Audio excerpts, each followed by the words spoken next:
एमआयएमचे अध्यक्ष आणि खासदार असदुद्दीन ओवैसी यांची काल अहिल्यानगरमध्ये सभा पार पडली। मात्र या सभेत ओवैसी यांच्याकडून सातत्याने अहिल्यानगरचा उल्लेख अहमदनगर असा करण्यात आला। यावरूनच मंत्री नितेश राणे यांनी ओवैसींवर पलटवार केलाय। अहमदनगर नाही तर अहिल्यानगर आहे असं नितेश राणेंनी म्हटलेलं आहे।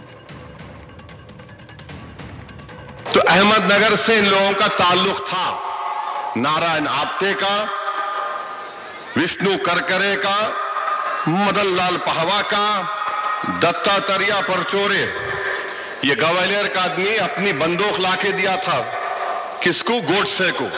एक बूढ़े ज़ईफ गांधी को गोली मार के ये लोग बहादुर समझते। ये कमजोरों को गोली मारते, बहादुरों पर जुल्म करने की इनकी ताकत नहीं है। याद रखो मेरी बात को। ये कमजोरों पर जुल्म करते। 80 साल के बूढ़े को मारकर तुमने क्या हासिल किया?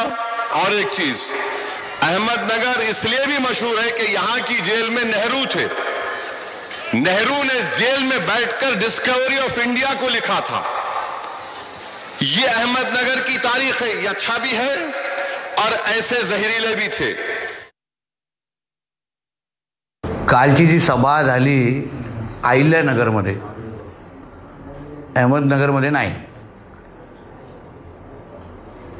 भौंकने वाले कुत्ते काटते नहीं, हे जे काही हिंदीमध्ये म्हण आहे ना, ते उत्तम उदाहरण कालची ती सभा होती। हे रजाकारचे सगळे हिरवी पिल्लावळ जे काल येऊन आमच्या अहिल्यानगरमध्ये येऊन वळवळ करत होती।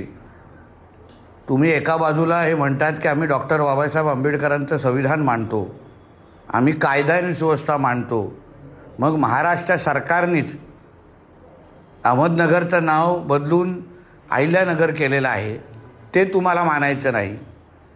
औरंगाबादचं नाव बदलून छत्रपती संभाजीनगर केलं आहे, ते तुम्हाला मानायचं नाही। हे काय तुमच्या अब्बाच्या पाकिस्तान आणि इस्लामाबाद आहे काय की इथे शरिया कानून लागू आहे?